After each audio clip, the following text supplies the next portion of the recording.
Alternate title, Disney Magic. I didn't plan to tell anyone about this, much less anonymous users on an internet forum. But I've seen the other posts, and I have to come forward. I got pregnant at Disneyland and gave birth there 2 days later. Splash Mountain, Kenny said, pointing up to the sign. You really liked it yesterday. Want to ride it again? Yesterday? We didn't go on that yesterday. Yeah, we did. I shrugged. Okay, sure. I didn't want to get into an argument with Kenny. It was our honeymoon, after all. As we entered, nothing looked familiar to me. Not the path through the cave, not the hollowed-out tree trunk, and waiting in line wasn't exactly fun. I heard a father shouting, "Renee, get over here!" a few times, breaking the mood. And this tall man, wearing a fedora, kept staring at me. He kind of creeped me out. We finally hit the front of the line. The water lapped around the sides of the boat. A thin drizzle of rain fell through the openings of the fake cave. Thunder rumbled in the background, distant, eerie. I didn't think it was supposed to storm, I thought. I checked the weather and it said sunny, 82 degrees Fahrenheit. How many? The cast member asked, but then his dark eyes lit with recognition. Oh, it's you guys again. Enjoying your honeymoon? I just stood there, at a loss for words.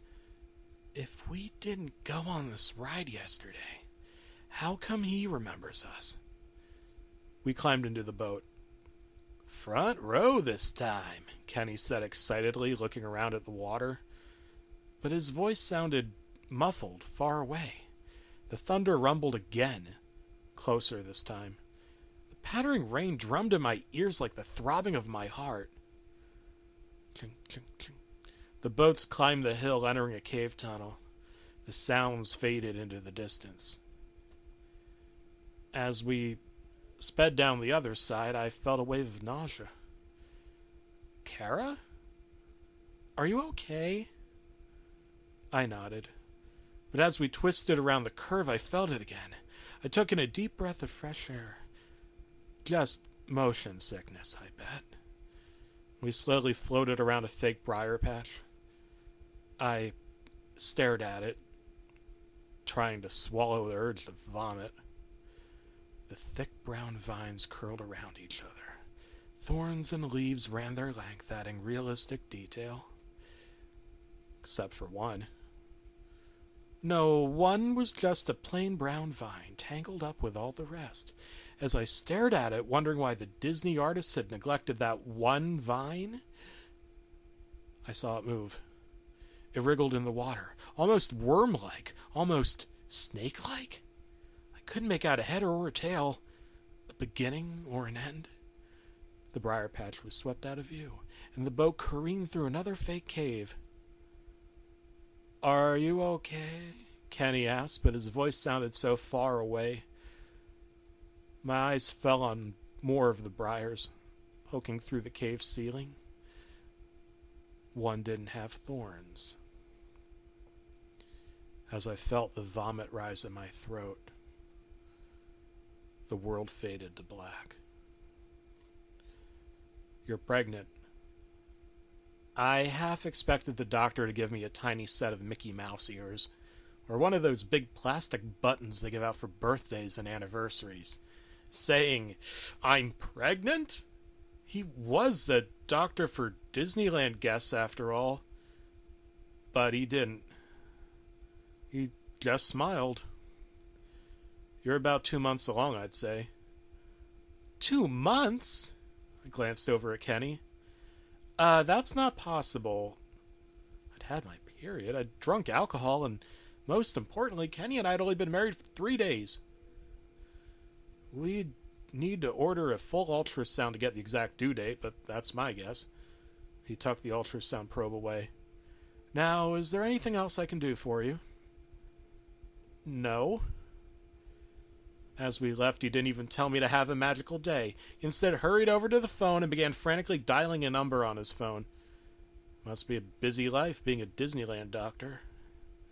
When we got to the car, the fight erupted. "Explain this to me, Kara," Kenny said. His voice was biting, hurt, angry. "You're pregnant? You've been pregnant for months? We just got married 3 days ago." "What are you implying?" "Do I need to say it?" He turned into the hotel parking lot. The silence hung in the air, thick and heavy. This has always been a sore point with Kenny. He'd saved himself for marriage. I didn't. I'd slept with a few boyfriends in college, but I agreed to his little shtick. Agreed not to have sex with him until our wedding night. Apparently that was a mistake. "Clearly the doctor's just wrong," I said. I swung the car door open again. The warm night air blew over my face, through my hair. "There's no other way. I didn't cheat on him. I'd be lying if I said I wasn't tempted to. Cutting out all sex for a year and a half is a hell of a thing. But I didn't do it." Kenny was silent. We went to bed without so much as a kiss. Kenny fell asleep in 15 minutes. I tossed and turned for an hour. At about 3 a.m. I woke up in the middle of the night to pee. Climbed out of bed. It was difficult. My body felt heavier somehow. Must be sore from all that walking in the park yesterday. I walked into the bathroom, flicked on the light. I looked in the mirror and screamed. My stomach was round and full, stretching thin the fabric of my tank top.